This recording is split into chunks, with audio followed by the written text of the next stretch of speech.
ditingkatkan, kemudian aspek tindakan atau memang sesuatu hal yang baru yang belum pernah dilakukan di sekolah. Lalu ini adalah contohnya. Dan di sini contohnya adalah terkait dengan peningkatan kedisiplinan siswa. Nah, ini melalui penerapan buku disiplin. Jadi kalau dirangkai peningkatan kedisiplinan siswa melalui penerapan buku disiplin begitu.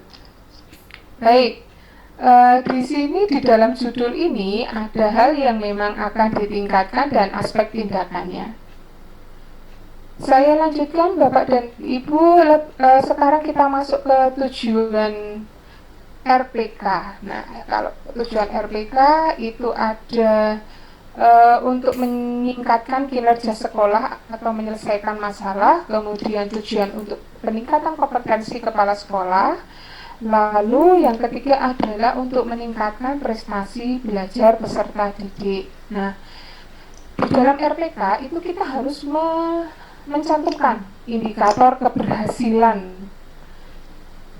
Nah, kalau indikator keberhasilan ini ada statement atau pernyataan yang menunjukkan nilai-nilai atau target-target jika rencana tersebut berhasil begitu. Dan indikator seperti istilahnya definisi indikator, yaitu penanda-penanda itu disampaikan atau dipoin-poinkan dalam satu pernyataan di mana pernyataan tersebut harus bersifat operasional dan observable atau dapat diamati dan juga measurable atau dapat diukur. Baik, Bapak dan Ibu, saya lanjutkan sudah separuh ini. Langkah-langkah kegiatan ini ada atau skenario kegiatan itu ada persiapan, pelaksanaan, monef, dan refleksi. Nah, Bapak dan Ibu, saya langsung ke tugas 09 IST 1 yang memang harus diisi oleh Bapak dan Ibu.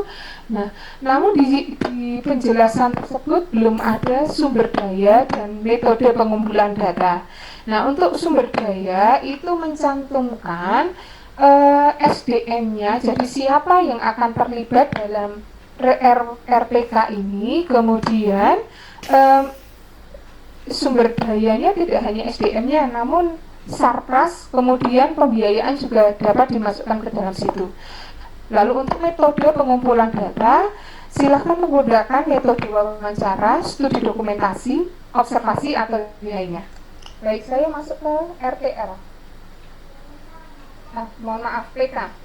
Nah, untuk PK ini, Bapak dan Ibu, merupakan kegiatan CKS untuk meningkatkan kompetensi berdasarkan AKPK yang kemarin sudah disusun.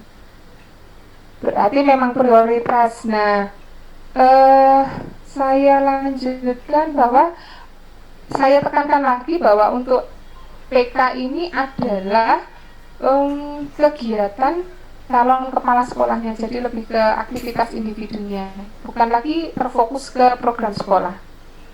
Nah, dari AKPK itu Bapak dan Ibu bisa melihat begitu indikator yang paling rendah yang ditandai bintang yang terkait dengan kebutuhan kompetensi dari CKS. Nah, itu yang akan menjadi fokus di PK, di peningkatan kompetensi.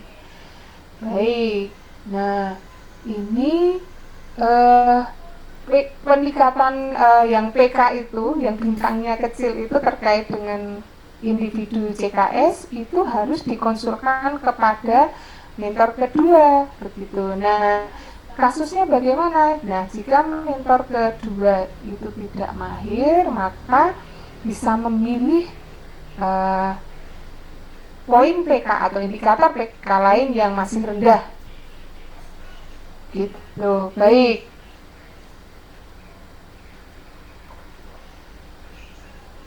Nah, Bapak dan Ibu itu menggunakan form pada tugas 10 IST 1 dan berikut formnya. Bapak dan Ibu bisa melihat